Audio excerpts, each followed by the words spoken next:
What's up, everybody? This is Post-Production Pie with srlounge.com. Welcome to another Lightroom 4 episode. In this episode, I have just a little quick tip for you all regarding making more complex selection groupings within the Lightroom library module.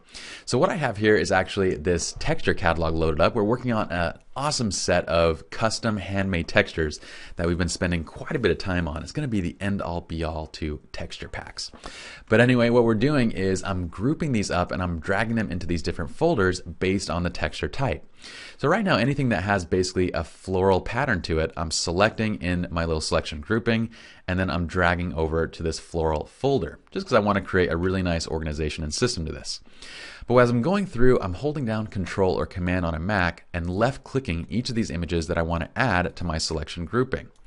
Now, a lot of people get kind of worried about making large selections because what happens if you accidentally misclick and you basically lose your entire selection? And this is where our entire quick tip comes in.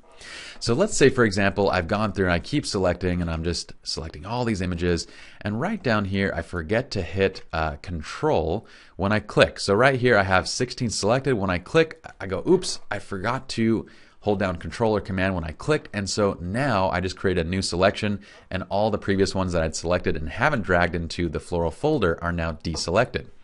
Well, don't worry, Lightroom has thought of this. Well, Adobe has thought of this because Lightroom can't think on their own. But all you got to do is hit Control-Z or Command-Z to undo that step. The selections that you're making are actually saved into the Lightroom history. So if you mess up a selection in any way, you can just hit Control-Z to go back to that selection that you have. Now, this is also useful not only for when you mess up a selection, but also when you want to review an image. For example, I might select these four because I know these are floral backgrounds, but when I get here, maybe I can't see it well enough. So when I get here, I want to double click into this image to bring it into loop view, but you'll notice that it actually deselects my previous grouping. But I do note that this is a floral texture. So I'm going to hit G to go back to grid view, and I can still hit Control Z to undo or to actually redo my selection that I had previously made. And then I can go ahead and hit Control and then select these three as well.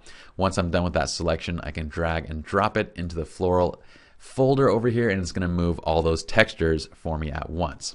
So hopefully this quick tip helps you guys out. Hopefully it just kind of gives you an idea that when you're making these large groupings of selections, you can do so all at once. If you mess up, simply hit Control-Z to go back to the last selection, or keep hitting Control-Z to go back until you have the correct selection redone. All right, we'll see you all in the next episode.